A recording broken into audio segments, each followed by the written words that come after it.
दोस्तों अब हम देखते हैं कि 12वें प्रकार का कालसर्प दोष कौन सा होता है, उसके लक्षण क्या क्या होते हैं, जातक के जीवन में क्या क्या परेशानी आ सकती है और उससे बचने के क्या क्या उपाय होते हैं। दोस्तों 12वें प्रकार का जो कालसर्प दोष होता है उसको शेषनाग कालसर्प दोष बोलते हैं। ये भी काफी खतरनाक होता है।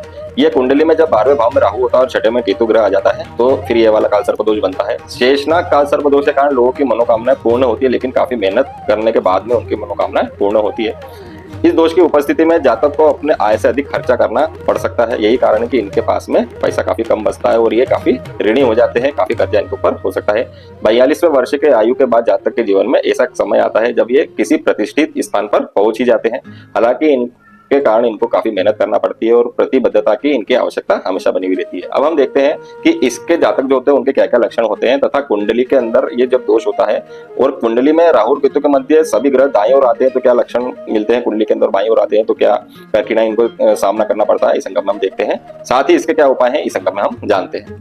दोस्तों वैसे तो सभी प्रकार के कालसर्प दोष भयानक होते हैं, लेकिन 12वें भाव का कालसर्प दोष भी काफी भयानक कालसर्प दोष माना जाता है, क्योंकि राहु 12वें भाव में काफी खतरनाक परिणाम देता है। जिनकी कुंडली में यह कालसर्प दोष होता है अधिकतर देखा गया है कि उनकी माता या पिता की मृत्यु जातक की अल्प आयु में ही हो जाती है, या फिर माता को या फिर पिता को उम्र भर कष्ट लगा रहता है, या इनके कारण जातक को कष्ट रहता है। पिता का बना बनाया नाम और कारोबार जातक के जन्म लेते ही नष्ट होना शुरू हो जाता है। मकान से कष्ट, जमीन जायदाद से कष्ट, वाहन से कष्ट इनको होता रहता है। इनका सुख इन्हें कभी मिल ही नहीं पाता है और मिल भी जाए तो काफी कम समय के लिए प्राप्त होता है। जीवन भर एक्सीडेंट के योग बने रहते हैं, अचानक से धन की हानि हो जाती है।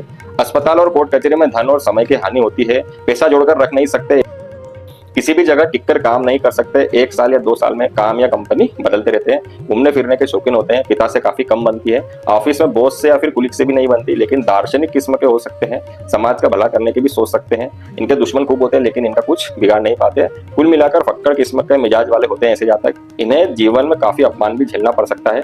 परिवार से अक्सर दूर रहते हैं। शैया सुख इनको खूब प्राप्त होता है। एक से ज्यादा स्त्री पुरुषों से शारीरिक संबंध भी इनके हो सकते हैं। ये लोग कभी भी किसी से संतुष्ट नहीं हो सकते हैं। शमशान या कब्रिस्तान से इनको लगाव हो सकता है, या फिर किसी मजार से, दरगाह से भी इनको लगाव हो सकता है। ऐसे जातक को बुरी नजर भी काफी जल्दी लग जाती है। दोस्तों यदि कुंडली के बाएं और सभी ग्रह आ जाए तो इन सभी परिणामों के साथ में पुत्र से अनबन लगी रहती है। पति पत्नी में वाद विवाद होता रहता है। एक से ज्यादा लोगों से शारीरिक संबंध भी बन सकते हैं।